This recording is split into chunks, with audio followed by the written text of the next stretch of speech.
بسم الله الرحمن الرحيم. عن أبي هريرة رضي الله تعالى عنه قال قال رسول الله صلى الله عليه وسلم: طيب الرجل ما ظهر ريحه وخفي لونه، وطيب النساء ما ظهر لونه وخفي ريحه، أو كما قال عليه الصلاة والسلام وتسليم.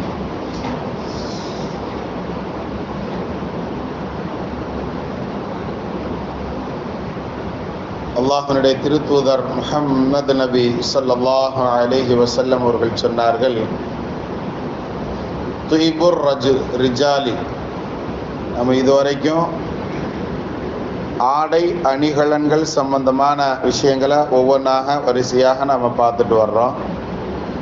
அந்த அடிப்படையில் நாம் பயன்படுத்தக்கூடிய நறுமணங்கள், அத்தர் சம்பந்தமான விஷயங்களை இன்றைய தினத்தினுடைய ஹதீஸ் நமக்கு தெளிவுபடுத்தும். துய்புர் ரிஜாலி, ஆண்களினுடைய மனப்பொருள் என்பது மா வஹர ரீஹுஹு வ கஃபிய லௌனுஹு, மனம் வெளிப்படையாகவும் நிறம் மறைந்ததாகவும் இருக்கும் என்பதாக நபி ஸல்லல்லாஹு அலைஹி வஸல்லம் சொல்றாங்க. ஆண்களுக்குண்டான மனம் அப்படிங்கிறதுல வாடை, அதனுடைய ஸ்மெல் வெளியே வரும், அதே சமயத்தில் அதுக்குண்டான நிறங்கள் இருக்கக்கூடாது அப்படிங்கிறத நபி ஸல்லல்லாஹு அலைஹி வஸல்லம் சொல்றாங்க.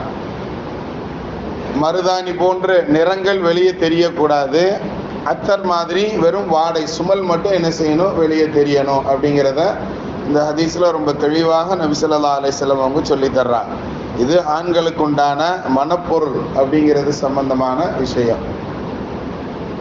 இந்த மனப்பொருள் அப்படிங்கிறதுலையும் நாம் ரொம்ப கவனிக்க வேண்டிய விஷயங்கள் என்ன அப்படின்னு சொன்னால், வாடை வெளியே தெரியலான்னு நபி ஸல்லல்லாஹு அலைஹி வஸல்லம் சொல்லிட்டாங்க அப்படிங்கிறதுக்காக வேண்டி இருக்கிறதுலையே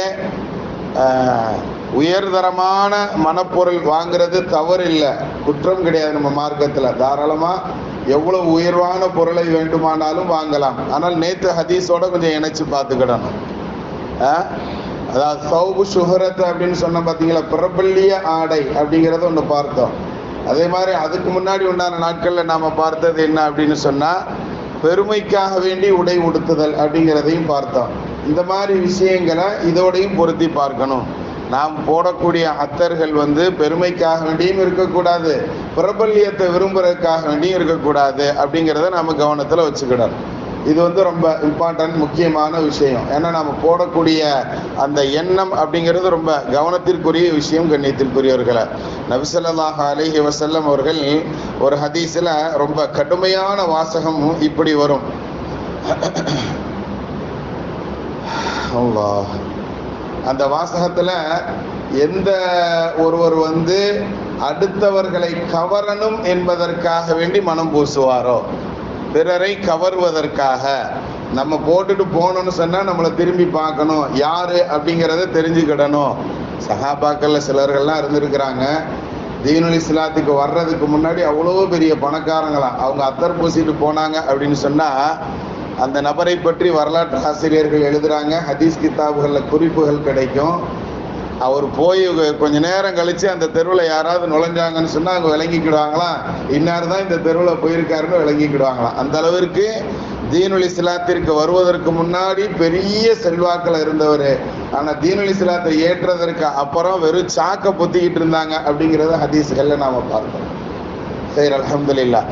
அப்போ அந்த அளவிற்கு நம்மளுடைய எண்ணங்கள் எப்படி இருக்கணும் அப்படின்னு சொன்னால், அத்தர் போடும் போதாக இருந்தாலும் சரி, அல்லது ஆடை அணிகலன்கள் அணியும் போது நம்மளுடைய எண்ண பிரபல்யத்தை நோக்கமாகவோ அல்லது பெருமையை நோக்கமாகவோ இல்லாமல் நம்மள்கிட்ட கொஞ்சமாவது சுக்குரனுடைய எண்ணம் இருக்கணும். அல்ல, எதுவுமே இல்லாத நபர்களுக்கு மத்தியில் நம்மளுக்கு இதையும் கொடுத்து வைத்திருக்கிறானேங்கிற அந்த எண்ணத்தோட நாம் என்ன செய்யணும்னா, அந்த அத்தர்களை பூசுவதோ அல்லது மற்ற விஷயங்களை பயன்படுத்துறதையோ நாம் என்ன செய்யணும், யூஸ் பண்ணணும். கண்ணியத்திற்குரியவர்களை, நபி ஸல்லல்லாஹு அலைஹி வஸல்லம் அவர்கள் அருமையாக அந்த ஹதீஸில் சொல்லி தருவாங்க, ஐயுமா இம்ரஅத்தின்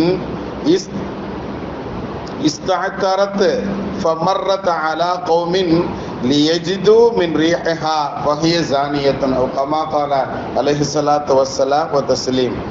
இது அபு மூசா அல் அஷாரி ரதியல்லாஹு தஆலா அன்ஹு அவர்கள் அறிவிக்கக்கூடிய ஹதீஸ்.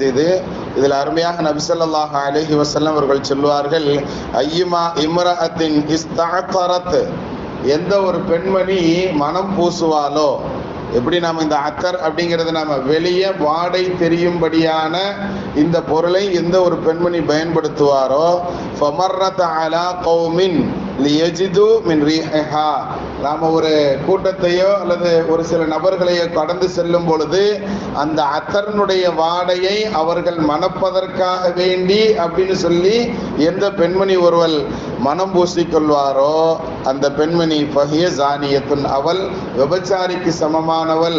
விபச்சாரம் செய்தால் எவ்வளவு பெரிய குற்றம் கிடைக்குமோ அவ்வளவு பெரிய குற்றத்திற்குண்டான செயல் என்பதாக நமக்கு நபி ஸல்லல்லாஹு அலைஹி வஸல்லம் அவர்கள் அந்த ஹதீஸில் சொல்லி தருவாங்க. இமாம் அபு தாவூத், திருமதி, நசாயி, அஹ்மது போன்ற ஹதீஸ் கிதாபுகள்ல இந்த ஹதீஸ் பதிவு செய்யப்பட்டிருக்கு. கண்ணியத்திற்குரியவர்களே, இதுல வாசகம் பெண் அப்படின்னு சொல்லி வந்திருந்தாலும் அடுத்தவர்களை கவர்வதற்காக வேண்டி என்ற அந்த எண்ணத்தோடு ஒரு ஆண் பூசினாலும் அவருக்கும் இதே தண்டனை தான், இதே ஹுக்கும் தான் என்பதாகவும் நமக்கு இந்த ஹதீஸை போட்டு நமக்கு என்ன செய்வாங்க, பெருமக்கள் விளக்கம் சொல்லி தருவாங்க.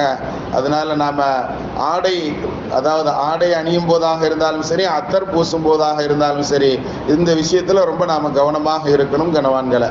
அடுத்து அந்த முதலாவது ஹதீஸினுடைய தொடர்ல நபி ஸல்லல்லாஹு அலைஹி வஸல்லம் அவங்க சொல்லுவாங்க, வத்தீபுன் நிசாஇ, பெண்களுடைய மனப்பொருள் அப்படிங்கிறது மா வஹர லவ்னுஹு, அதனுடைய நிறங்கள் வெளிப்படையாக இருக்கும், வகஃபிய ரீஹுஹு, அதற்கு மனம் இருக்கக்கூடாது அப்படிங்கிற செய்தியை நபி ஸல்லல்லாஹு அலைஹி வஸல்லம் சொல்றாங்க. அப்போ மருதாணி போன்ற கலர்கள் அந்த விஷயங்கள் வெளியே தெரிகிற மாதிரி இருக்கிறது தவறு கிடையாது. ஆனால் அவர்கள் போடக்கூடிய அத்தர்கள் போன்ற விஷயங்கள் அதனுடைய மனங்கள் வெளியே வரக்கூடாது அப்படிங்கிறத நமக்கு நபி ஸல்லல்லாஹு அலைஹி வஸல்லம் அவர்கள் பெண்களுடைய மனப்பொருள் சம்பந்தமாக நமக்கு சொல்லி தர்றாங்க. இந்த மாதிரி விஷயங்களை இன்ஷா அல்லாஹ் ஃபாலோ பண்ணலாமா? அல்லாஹ் தஆலா அமல் செய்யக்கூடிய நற்பாக்கியவான்களாக நம்மையும் நம்முடைய குடும்பத்தினர்களையும் அல்லாஹ் கபூல் செய்வானாக. பிஹக்கி சய்யிதினா வ ஆலி சய்யிதினா முஹம்மதின் ஸல்லல்லாஹு அலைஹி வஸல்லம்.